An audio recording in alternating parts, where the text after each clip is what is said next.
Welcome, everybody. This is Eric Abbey here, coming to you for another hour of Arbitrage Q&A. Welcome. I'd like to remind everybody each week that I'm not Seth Kniep. If you're new to our program, Seth has graciously allowed me to partner with him and to have this hour to do Arbitrage Q&A. So Just One Dime is excited about arbitrage.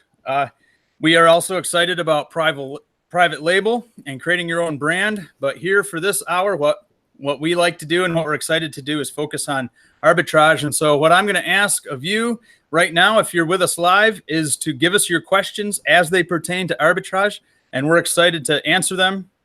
I'm coming to you live from the great state of New Hampshire.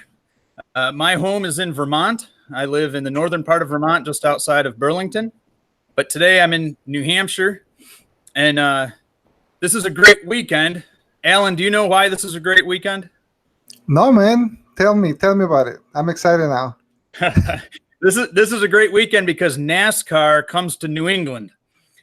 NASCAR only makes an appearance in New England once a year, and it's in July. And my son and I are big race fans. We're sporting our Martin Truex Jr. paraphernalia today. We're hoping that he wins the race tomorrow. He's never won at New Hampshire. But it's a whole weekend of racing. My son and I come down together, and today there's a triple header at the racetrack right after this broadcast. My son and I are going to drive over to the track and take in those races, and then tomorrow the big boys race, and we're going to do that. And I have a really good friend who's actually a member of our Amazon Arbitrage Mastery membership. His name's Ben. He's a good friend of mine, good brother, and I'm in his home here in New Hampshire. He's allowing me to use his pad. And he and I are going to have a chance to hang out tonight, and I'm sure we'll be talking arbitrage. So let me introduce you to Allan Urizar. He's the arbitrage ninja. He's on staff with Just One Dime, and he's going to be my guest today. Allan, say hello. And I'm just going to show off, man, that I also like racing, and I actually got to race a Corvette, which is my dream car, last year. But I don't follow that. I don't follow it pretty close like you do. Oh man, Corvettes are awesome. I love Corvettes too, so that does make me a little jealous. Have you ever been to a NASCAR race? No, this is a big of a fan that I am. I got one time, got tickets and everything, and I was getting into the place right here in Atlanta, and it was too packed, man. And I was like, I'm not waiting for this line and this whole thing, and I just turned around and left, man. Oh man, you got to go early. I know. I haven't really been, in an actual race, so I got maybe on time, but it was too late for parking and all that. Yeah. Well, next time you decide to do it, invite me along, and we'll tag team it. Cool. I see Brabham 99 saying go Kyle Busch. He's fantastic at New Hampshire. I think he's got more top 5 finishes in the last 10 years at New Hampshire than any other driver. So he's got a good shot at it tomorrow. Allan, you still haven't had a chance to introduce yourself. Tell our viewers hello. I know. All right, guys. So I'm happy to be here, and I'm excited about keep learning about Amazon and arbitrage. And I'm excited that you guys are here, and we'll answer questions and teach a little bit about arbitrage and what kind of products to source, and what do we analyze when we're looking at products to sell on Amazon. Awesome. Well, we're not here to talk about NASCAR. You guys are wanting to talk about arbitrage and how to sell on Amazon, leveraging the awesome online marketplace and the opportunities that are there as a result of Amazon's popularity. And so if arbitrage is a new word to you, all it is taking advantage of one market whereby you find an item at a low price. And a lot of times it can be your local retail store where there's a clearance item or a going out of business sale, or just sometimes an item on the shelf in your local store is at a lower price than what you can sell it for on Amazon. And then you turn around and you take advantage of a stronger, higher market through the Amazon marketplace. And again, from New England, I can sell to people all over the country, sometimes all over the world, and take advantage of the high market that often exists in online sales. The little old lady who lives in rural Idaho can purchase my items as soon as they go live at an Amazon fulfillment center. And so that's part of what gets us really excited about Amazon is I know that you and your friends and your family all do substantial amounts of shopping on Amazon, and I want to be where the action is. And so that's what we're advocating, is taking advantage of Amazon FBA so that your items that you're finding in a cheap market, a low market, are now being sold through the Amazon platform, not only being marketed by Amazon, but they're warehousing it for you. They're picking it off the shelf, packing it up, doing all the shipping, really enabling you to scale your business. And so, guys, bring the questions. Let us know what you're thinking. What are the obstacles you're running up against? What are things that you're confused about? We're eager to address those questions and hopefully provide some answers. Allan is an Amazon expert to the nth degree, and so he probably will know every single question you have. But if he doesn't, he'll be honest, and then we'll do some research and get back to you next week, because we'll be here noon Central Standard Time again next Saturday. Before we start with the questions, and I'll give you guys a few more minutes to ask some questions, we'd like to present a couple products to you and do a little product analysis. So, Allan, I'm going to introduce you to a product that I found recently, and then I'll let you comment on it. Sure. This product I found just the other day. It's a Westinghouse light bulb. It's a green light bulb, so apparently people out there are buying green light bulbs either to use at the holidays or to just light up something green. So this is it's packaged nicely. I don't have to do anything with this. I just put my FN SKU on the bottom, and it's ready to go.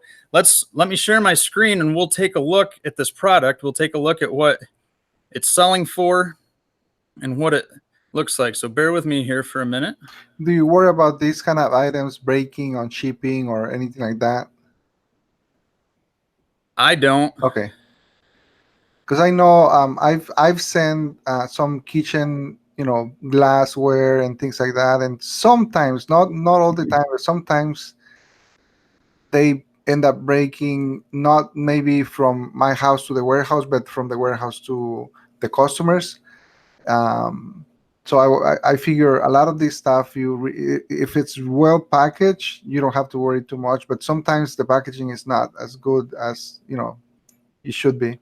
Yeah, and in the case of this item, it's very well packaged. And another thing to note about this item, you can see right in the product description, it's an LED bulb. And so I've sold a lot of LED bulbs, and part of the reason, Allan, is they're extremely secure. You're not really dealing with fragile light bulbs. LEDs are really sturdy. Okay. So I've got the listing for this bulb that I showed, and I've got RevSeller active. So you can see the stats through RevSeller, and I can scroll down, and I've also got Keepa activated. But why don't you just introduce us to kind of what, on a very basic level, how would you look at this item? Sure. The first thing that I see on this screen is using the RevSeller app is the rank, and I always like to have my products less than 2%. So in this case, it's even less than 1%. It's a 0.77 on the rank. And I also like to kind of look at the average rank. So the average rank for the last 90 days has been 200,000, which is still going to be well within less than 2%. The average price has been $15, so that's good. Right now it's at $13.52. Can I ask you what was the cost of this item per unit? Yeah, that's the good news. I'll type it in here. I only had to spend $1.99 on this product. See, that's what makes this business so nice, man.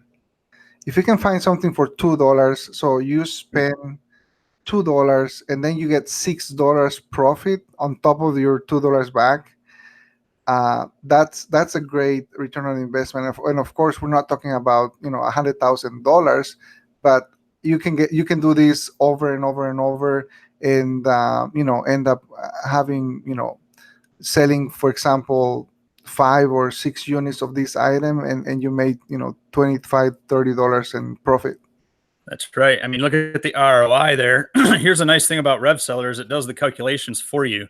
So yes, it tells me right there that the ROI is 310%. So I've had not a ton, but I've had several people push back on me in the last few weeks as we've done these calls, because I hold my feet not perfectly, but I hold my feet to the fire to aim for 100% ROI. Yes. And I kind of get scoffed at because some people say that's not possible. And I just want to show you here's an example of where it is possible. And Allan's right. You know, I'm only making $6 per item, but it's cool. I went to 2 different stores and they had 30 of these. So I'm confident. I went and bought them all because the ROI is so high. And I'm confident that they're going to sell. And I also have a little secret in the back of my mind. I'm going to stop sharing my screen here. Bear with me. There we go. So I have a little secret because when I saw these, I kind of got excited immediately, and I didn't even have to scan the product because I found these last October. It was about the fall, September or October. I actually bought about 50 of these like 9 months ago. And at the Christmas season, they were selling for $24.95. Yeah. And so without even doing any sort of keeper research, this is what's fun about, you know, the more and more that you do arbitrage and the more and more you sell on Amazon, you just start seeing patterns, or you see certain things come up again. And I think this was the same store that I bought these in last year. And either they had more out back or there's a cycle of them putting them on clearance. I don't really know what it is, but I think, you know, there's opportunities out here. That's my point, is there's opportunities out there like that all over the place. And this was at a pharmacy. Wow. I would never, it would never occur to me as a consumer to go to a pharmacy and look for light bulbs, especially if I wanted an unusual one like a green light bulb. But nonetheless, I found 30 of these at a pharmacy in Vermont. So I just think that's way cool. For $1.99. For $1.99. Yeah, let me show you the next product. Oh, let me see this. Let's go back to that product and let's see the Keepa chart. Okay, we can do that. Okay. And the reason why I wanted to see the Keepa chart is because I want to show if you can turn off everything except for the sales rank. I want to show, and one of the things that we always analyze is we want to see the velocity of the sales, and we use that using that sales rank history. So we can see, let's say if you click on the 3-month mark, just down on the 3 months range. Yeah. So you can see the green graph on the top. That is the the sales rank, and that represents every time there's a movement, it represents either one sale or several sales. So you can see that it moves constantly. You know, in the last 3 months, it's been moving up and down, and it's been kind of steady between 100,000 and 300,000 being the highest number, or the highest BSR. So if you hover your mouse over the statistics, we can see the average sales rank right there. It's down below on the menu. Go down a little bit more, right there. Yeah, go to statistics. You can see right there, the last 90 days has been 200,000, and then in the last 6 months has been 248. So we know it's been within the 2% average rank that we like to see products, and that means that it's been selling very well for a long time. So yeah, I like that product, man. Especially if you're getting 300% ROI. That's a product that I personally only buy. I would buy 5 of them, but I know you just went out and purchased all of them. Well, and part of the reason for that is I know that they're a bit of a seasonal item, and my experience with them last fall made it a no-brainer for me. So yeah, I mean, when I see a high ROI like that, I'm willing to go deeper, and I've got a little storage room where I've got other Christmas items waiting for the fall anyways. And so I just knew I had some room for these. I'll probably send in 4 or 5 Monday along with my next shipment. And then I'll just tuck the other ones away in storage and pull them out. In September, I usually send in a massive amount of Christmas items that I usually find in the end of December, beginning of January of the previous year. So I'll send them in with those. Now, let's do one more, and then we'll talk with some questions. This is kind of a fun item. You can see how big this wine glass is. So if you just want 1 glass of wine a night, or if your spouse is telling you to only drink 1 glass of wine a night, this might be the way to go. But it says mermaids are supposed to drink like fish. It's an extra large, tall wine glass. So I found these. I bought 3 of these. Let me share my screen again, and we'll take a look at this one. And you can comment on this one as well.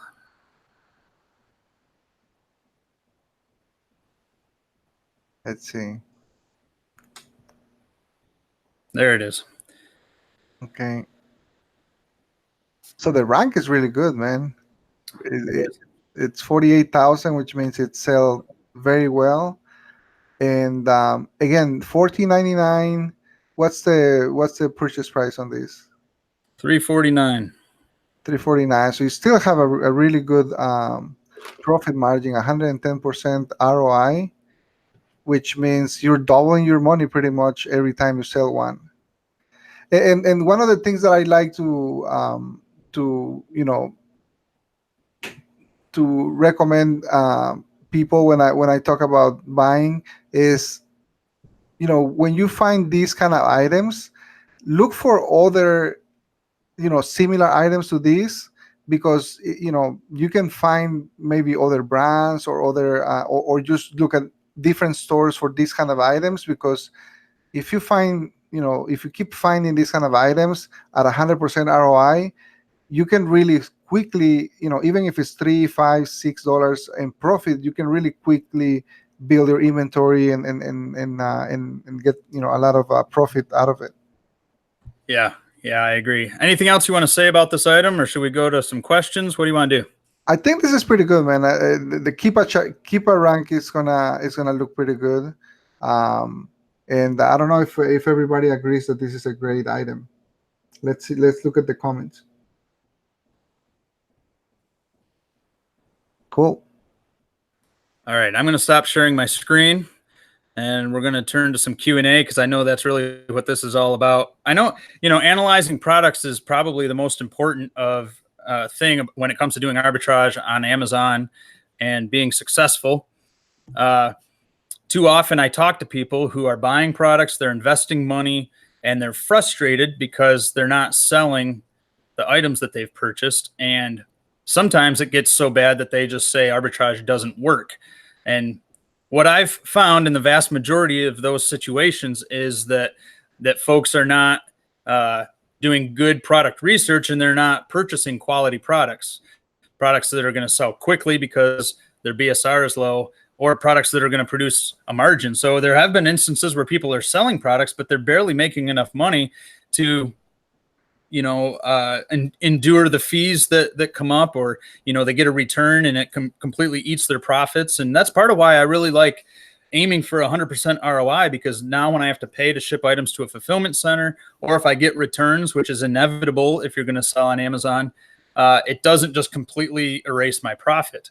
And so I know that if I'm buying a bunch of products at 100% ROI, that when my balance sheet for the business actually fleshes out, that I'm not going to be making 100% profit, because I've got to buy labels, I've got to buy poly bags, I've got to pay $39.99 a month for my subscription fee, et cetera, et cetera. But I know that there's going to be substantial profit in the midst of all that if my ROI is really strong. So there's a couple items. Again, I just found those Friday during lunchtime, and I found them at a pharmacy, and I have multiple pharmacies of the same franchise in my area. So once I find items at one of them, I go to the other ones and look for the same items, and that's how I came across multiples of those items.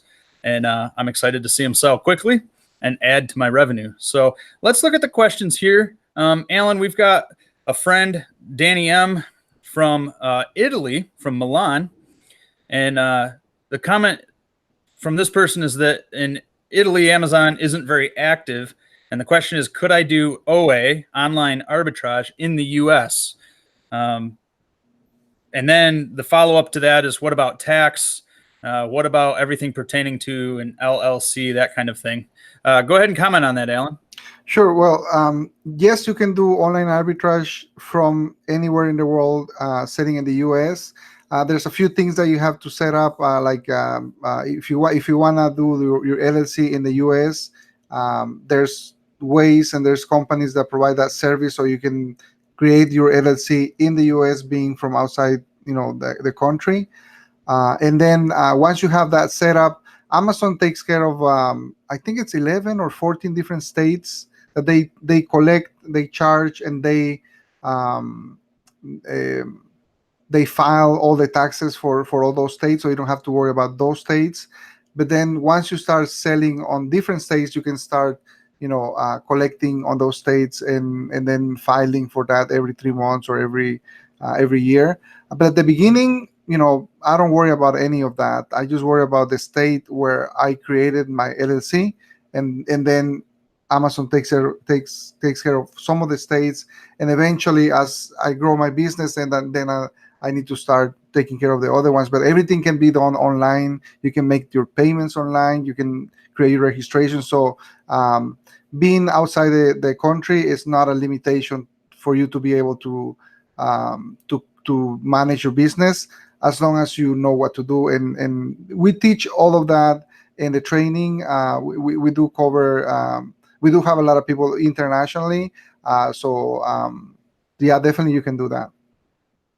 Yeah, let me remind you that we have a new arbitrage membership as a part of Just One Dime, and you can see the link for it below in the description, and I'd encourage you to check that out. It's called Amazon Arbitrage Mastery, and we have tons of members who are international sellers, and they're seeing success, and it's really, really fun. And we do spend a lot of time discussing online arbitrage. And the cool thing about online arbitrage is you can be from a non-US location. You can shop on .com websites, and then you can order products using a US-based bank account, which Allan spoke a little bit to. You can use something called Payoneer and set up a US-based bank account, and even have a US-based credit card, and you can make your purchases on a .com website, have your items shipped to a US-based prep center that will do everything that needs to be done to prepare those items, and then we'll ship them to an Amazon fulfillment center, and they're going to go live on Amazon.com. And you can control all of that from just about any location in the world. And so this is what's cool about the World Wide Web and the internet and the marketplace that we're dealing with. I mean, you could not do this 20 years ago. But now arbitrage is in a place that it's never been before, because your higher market, you buying low, selling high, your higher market is this amazing online world where you're just marketing to tons and tons of people. And if somebody in a remote location or a unique place wants the item that you're selling, then you're leveraging that demand. It really changes the scope of everything. And so it's part of why we get so excited about doing this. Hello, Chan. I see you on there. Hello, Birds Watchers. Dodo Bear, welcome back. Loving it. We got some regulars here, Allan. I'm recognizing these names. Richard, welcome. Here's a question from Chan. He says, hi, guys. Any recommendations on scanning software other than TA? So by TA, Chan is referring to tactical arbitrage. What do you find most success with when using a software to help source? I'll be honest, Allan has far more drawers in his arbitrage toolbox than I do. I've got one little drawer. I've used tactical arbitrage. I used it for a month or two, and then I canceled it. And sometimes I go back to it for a month just for fun. But I haven't really used a lot other than that. Allan, what have you found, and how can you respond to Chan's question? Well, I have used OA X-Ray. I have used Tactical Arbitrage and Source Mogul. Out of those three, the one that I like the best is tactical arbitrage. Now, with tactical arbitrage, the learning curve is very, very long. So some people I know, they spend months, trying to figure out all the filters and understand how everything works. But once you understand, and once you start finding filters that work for different search and different stores, then you will start seeing a lot of results that are 100% match, meaning it's a correct product, it's in stock, and then you'll find items that have good profit and good ROI. For me, the only issue that I've had with arbitrage, and I know I just have to keep trying to find the right filters, is I do a lot of shoes and clothing, and when tactical arbitrage is looking for a lot of variations, it tends to give me a lot of mismatch and a lot of items that don't have the profit that I'm looking for. So, for example, I'm always looking for at least $7 in profit and at least 40% ROI on my items, and I can find 100% ROI, but it's only $2, $3, $4 in profit. And to me, they don't. I try not to source those kind of items. So I try to look for, because I'm looking for shoes, I try to look for at least $15, $20 in profit, even if it's a 40 or 50% ROI. But the dollar amount is a lot higher for me, and so I use it, but not as much as doing things manually. Yeah, and I would share the same sentiments. That's something you just have to navigate with these tools. I think I don't know of any tool where you can just kind of churn out matches. And I mean, you still got to analyze products.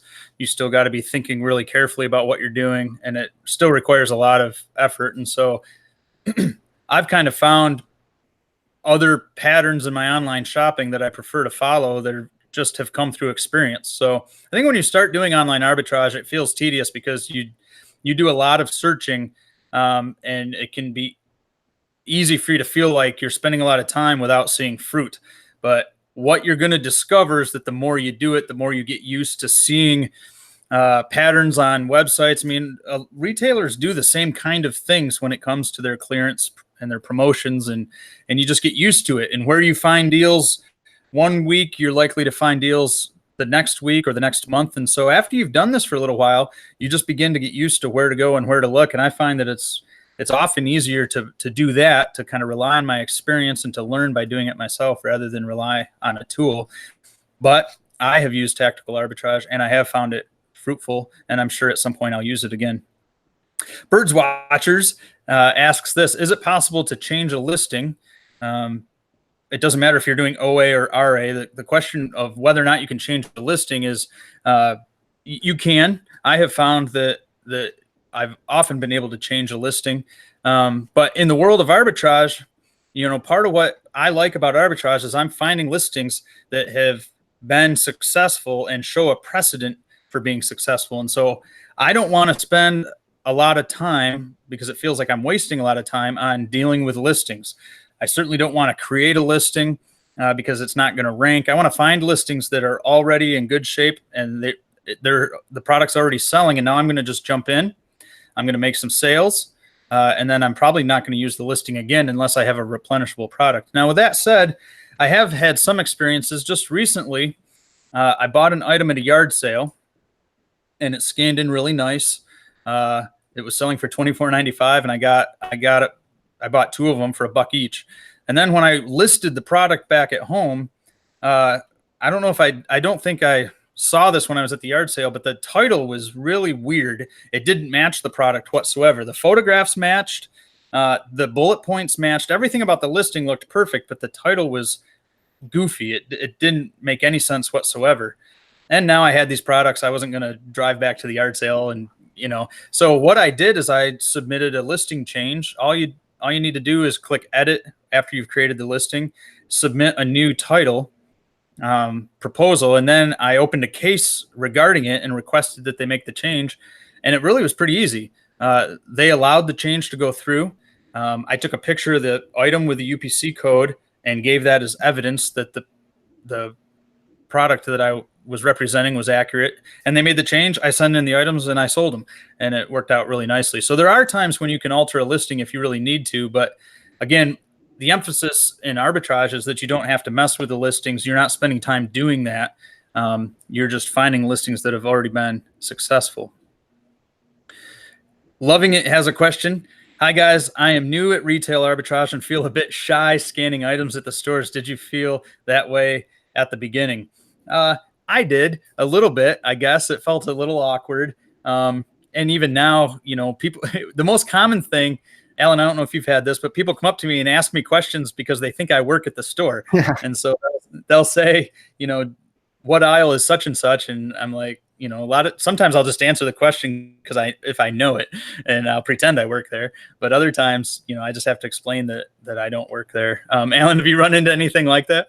Yeah, I'm shy, so I most of the time I have to, I have to be like the aisle needs to be empty, nobody in there, so I can start scanning, and then somebody comes in and I freak out, and my wife's like, "Why do you freak out? We're not doing anything wrong." She started talking to people, and this weekend we went to a store, and we had some discount cards, and we found somebody else that was doing arbitrage. So my wife was telling me, "Hey, look, they're scanning items," and then she went and talked to them, and she was offering like a 30% discount card that we had for the store, and they had it too, so they were pretty excited. But I was like, I don't want to talk to him. I just don't want to. I don't want to see anybody because I'm very shy about that. And it's gonna happen all the time. But once you start scanning, you start finding it. It's very exciting. So it's one of the things that you have to kind of get over and just know that it's for a benefit, it's for a goal that you have, and you kind of have to jump over that fear. Yeah, that's really funny. I've never run into another arbitrage or another person, scanning items. Then again, I live in Vermont, and there are very few of us in the state, which is helpful. I don't think I have a lot of competition, but I don't have a lot of places to go either. But that's really funny. Dodo Bear says, I don't arbitrage. And my question is, why not? That would be my response. I think doing arbitrage alongside anything else that you're doing to sell on Amazon is only going to help your account and only going to diversify your portfolio and help your bottom line. And so I think there's good reason for everybody to be doing arbitrage, unless you're just making so much money you don't have to mess with another avenue and you're just really happy cranking on what you're doing. But I think it complements other lanes really well. You've got a private label lane, you've got maybe the wholesale lane, the arbitrage lane. There's a lot of different ways that you can approach selling on Amazon. And I think arbitrage is a fantastic one. It's fun. And I think it just adds to your portfolio as to what you can do. So just a thought there. Richard asks, when Amazon requires an invoice to ungate a product, will a normal receipt from a store suffice? Richard, sorry to say it won't. What I do anytime I'm restricted to sell a brand or a particular product, I click the orange button that allows you to apply. And sometimes when you apply to get ungated, Amazon will approve that application immediately. And so if I go to the next screen and it says that you've been approved, then I'd celebrate a little bit and I go ahead and maybe list the product that I was restricted on, and pursue the purchase.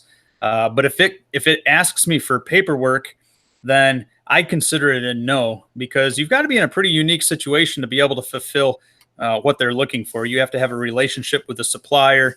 Just because you bought 5 at Walmart and you have the receipt or something like that, they're not going to give you approval to be ungated in that area.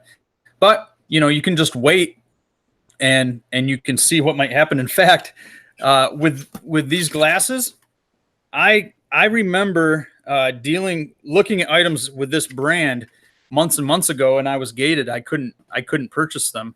And I've seen similar items over the course of the last few months that I just haven't been able to buy and sell because I've been restricted. Friday, when I found that, I again applied to be ungated because now you can do it with your app. It takes you right, for me, it takes me right to Safari, and I can apply to have the restriction lifted in real time right in the store. So I stood there in the pharmacy and applied to have the restriction removed, and they approved it right there in the store. And so for the first time, I could buy this brand when I've run into it several times in the past and haven't been able to. So Richard, my recommendation wouldn't be to try to supply the paperwork that they're asking for, but what I would say is just continue to pursue approvals, and anytime you can get an automatic approval, rejoice over it, and don't be afraid to try again when you encounter the same restrictions, because the more you sell, the more experience you get, the more opportunities you'll have to get those restrictions lifted. Yeah, and I would say unless you want to do, some wholesale or open some wholesale accounts, because if you read that message that Amazon gives you, it says that they're asking for invoices from an authorized distributor. So in order to get an authorized distributor letter or invoice, you will need to apply and get a wholesale account, and then buy products from them. So for arbitrage, it's not a very good use of our time to go through that process. But if you want to jump in and start doing some wholesale, if you have the capital, then you can go ahead and do that. But it's going to be a different process. So I always skip those, and I just look for the ones where I get automatic approval. Otherwise, for me, that I'm only doing arbitrage, it doesn't make sense to go through the whole process.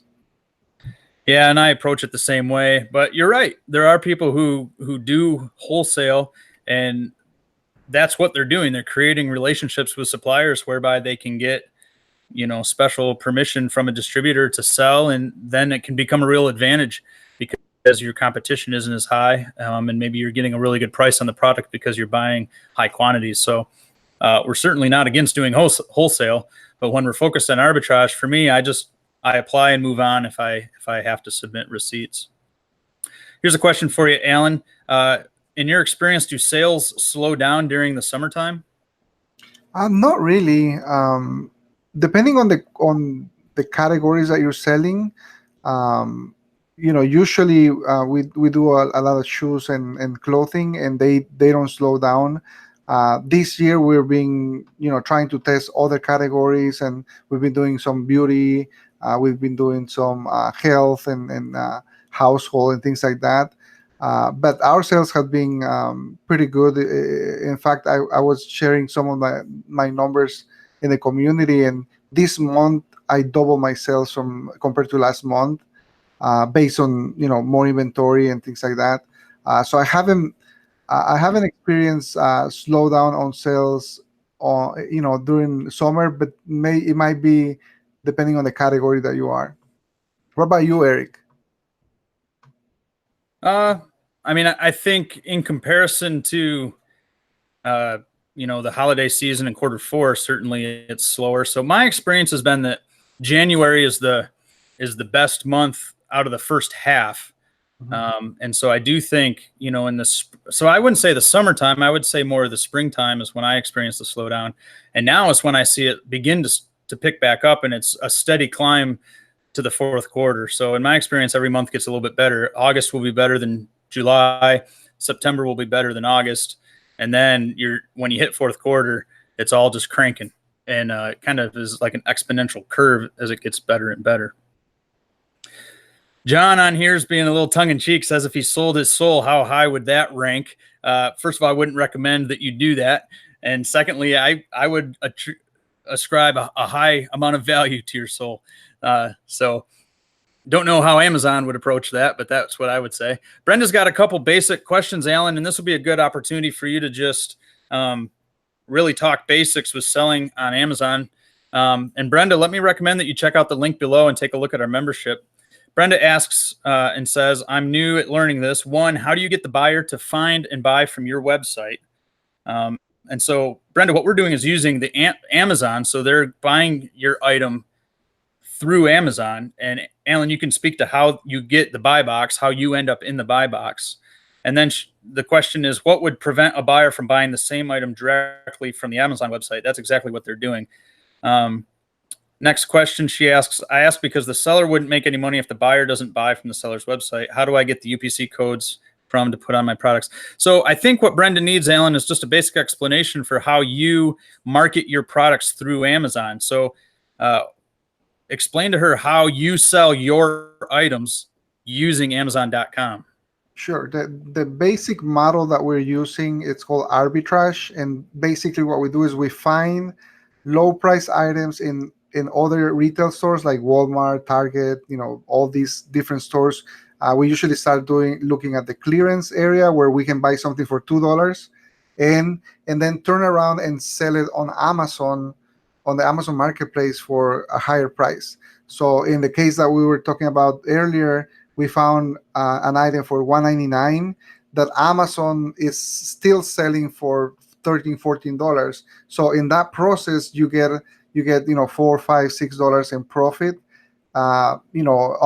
Besides all the fees that Amazon charges you for being a seller and selling on their market. So basically, that's what we do.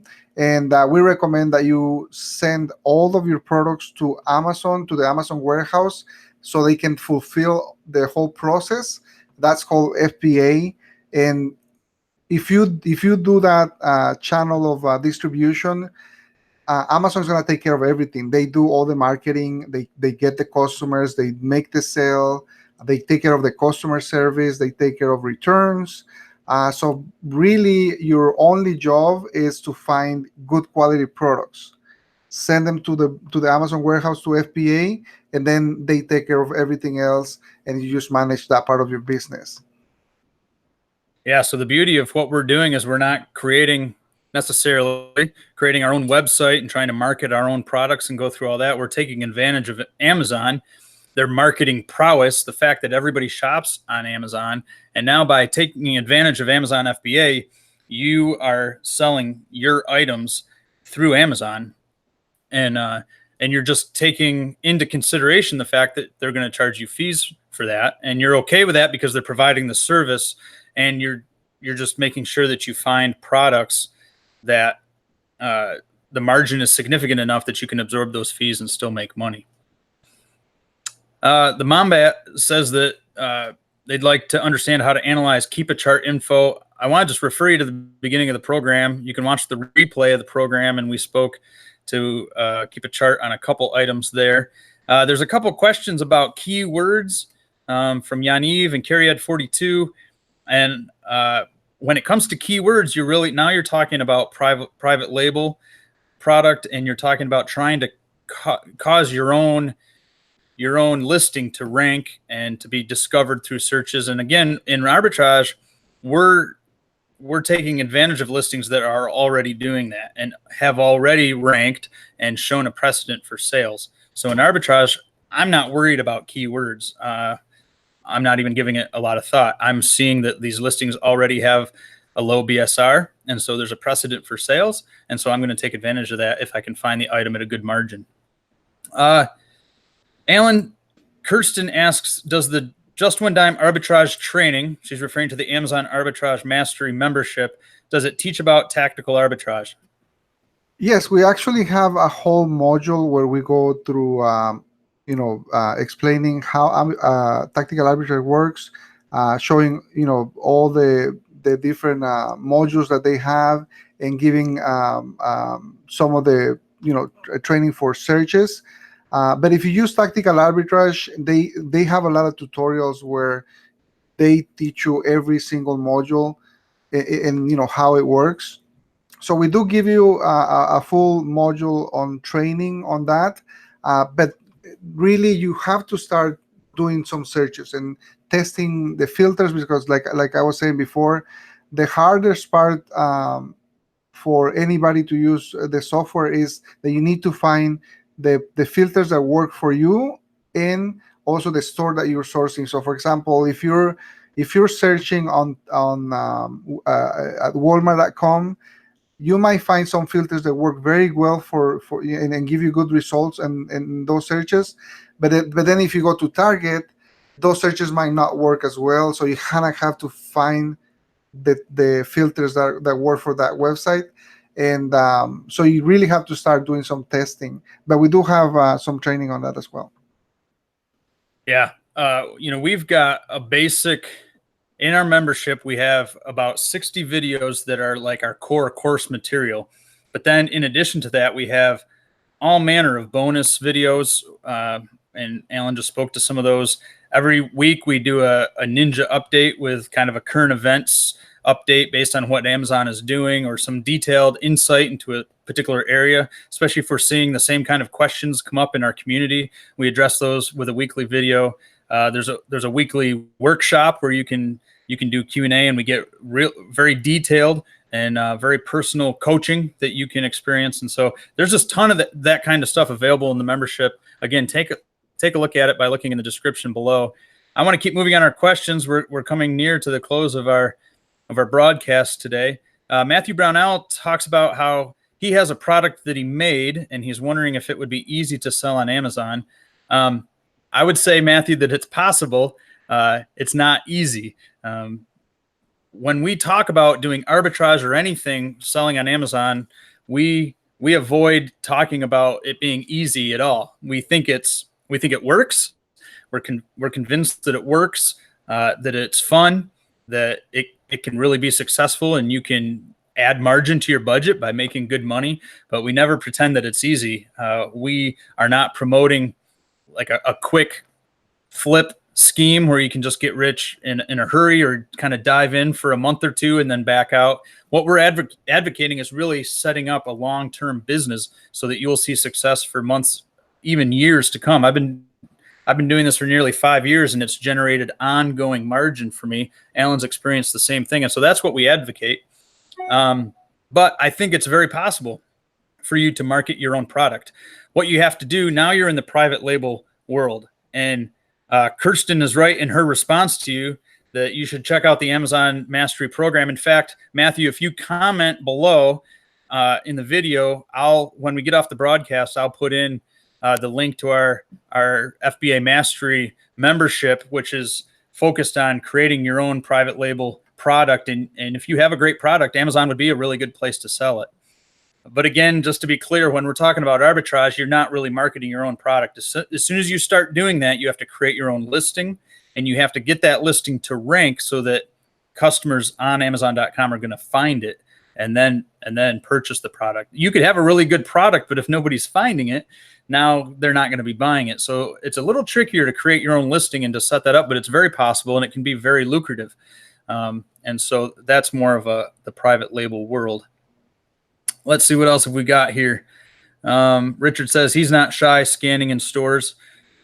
He asks, have you ever run into an issue buying a large quantity of one item where store management or employees say you're not allowed to buy more than, say, 10 of them?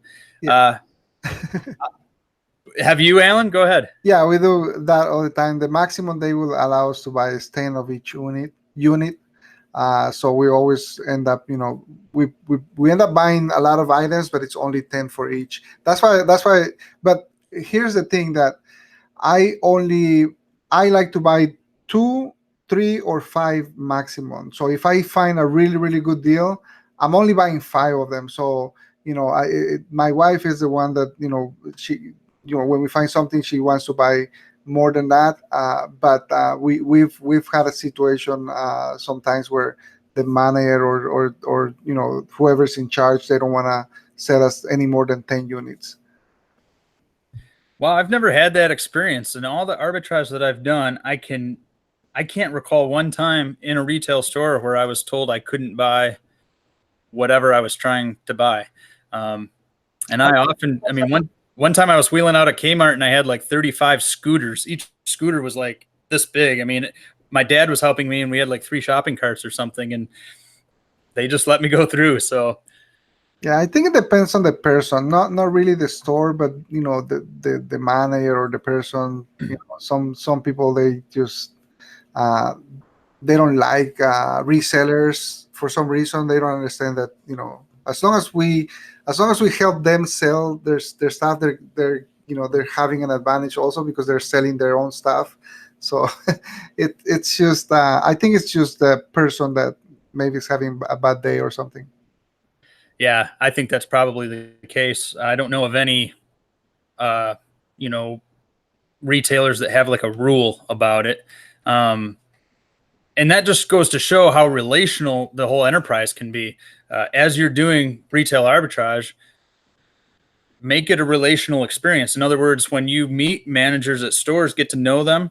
I mean, I have great relationships with a number of store owners or store managers, and they know what I do. And like Allan says, you got to discern who you're talking to and what the situation is like. But many of the people that I know are advocates for what I do. If they're marking something on clearance, a lot of times a manager just wants to see that item gone. And so, I mean, there have been times where I've had a manager help me. I can think of 2 or 3 times right off the top of my head where a manager from Lowe's has helped me wheel items out of the store. And I've negotiated with a manager to buy 50 or 75 of an item that was just a really hot seller. I knew I could sell 50 of this item in the next 2 or 3 months. And the manager gave me a deal. He gave me a discount and helped me, put them in my van. So it's all about building relationships in many, many different situations. I do know when you're doing online arbitrage, you need to be careful. There have been a couple websites where I've bought large quantities and they've tagged me as a reseller, and now I'm not able to buy from those websites using my old account. And so my experience is that you've got to be a little more careful with online arbitrage, because if you get tagged as a reseller, you may not be able to purchase from those websites. We got a few minutes. Let me keep moving here. I'm new at arbitrage. Allan, you can answer this. How do you add shipping cost to an item if you're adding a new item to Amazon? How do you deal with shipping when you're thinking about FBA? Usually the way that and this comes based on experience, the way that I try to calculate the shipping is, in my case, because of the kind of products that I'm finding, it's about 80 cents per pound. So I always add $1 to, for example, I'm buying a pair of shoes and the shoes are $28. I just add $29. I know I'm going to end up paying $1 for shipping, or 80 cents for shipping. And then that's the closest I can calculate without having doing it on the calculator. But if you use the different apps, like for example, I use one of the apps called Scottify from Inventory Lab. That app is gonna calculate. I actually have to set up the 80 cents per pound, and it will calculate the exact amount based on that product description and information from Amazon. So it gives you a more accurate number. But usually I'll just add, and again, depending on the kind of products. I was talking to somebody that does a lot of wholesale, and their shipping cost is 25 cents per pound. Or not per pound, per item on the items that they sell. So, the shipping is a lot lower. But in my case, it's about 80 cents per pound. And that's how I calculate it. Yeah, I calculate it by item. And if I can send in, which my goal is to do 100 to 150 items every week or two. And if I send in a shipment of 125 items or 150 items, I tend to get really close to 25 or 30 cents an item. And to be clear, what we're talking about is the cost per item that you have to spend to ship all your items to an Amazon fulfillment center so that you can take advantage of Amazon FBA. What we're not talking about is when each item sells and Amazon ships it, you're not paying for that shipping. Now, Amazon does charge you fees. They charge you a pick and pack fee. That's for picking it off the shelf and packing it in a box. And so you have to take into consideration your Amazon fees, but you're not paying shipping costs when each item sells. The only time you're paying shipping costs is when you put all your items together and ship them to an Amazon fulfillment center. And that's what Allan was speaking about when he answered the question about like a price per pound. Eric in Ohio says, do you have suggestions for learning what products have been discontinued? I'm not sure what you're asking. So unfortunately, I don't have suggestions. I don't know if you can follow up on that. Matthew, again, my encouragement is to chat below, put in a comment down below, and I'll respond to you with a link to our Amazon FBA Mastery membership. What other questions do we have? Just a couple here. When you buy clearance products that are new in box, but the packaging is rough looking, do you pass those up or send them to Amazon? Allan, what do you do when you encounter packaging issues? I like in For me, I like to have the package look good. Otherwise, I'm gonna have to put it as a used item, even though it's new, just so I don't run into problems where the customer complains or the customer is not happy because they were expecting, a brand new box and the box is damaged. I am dealing with a customer review right now that they got the box that they got was rough, and that happened in shipping because when I bought it, the boxes were good. So you're gonna end up most likely with complaints or customers giving you bad feedback because the end product that they got is damaged or the box is not 100% new. So I always try to avoid those. Not if they have good profit, I will try to sell them as used and in good condition. But that's the way I do it with my store. Yeah, and there was a question earlier that asked about used items, and I passed over it without addressing it.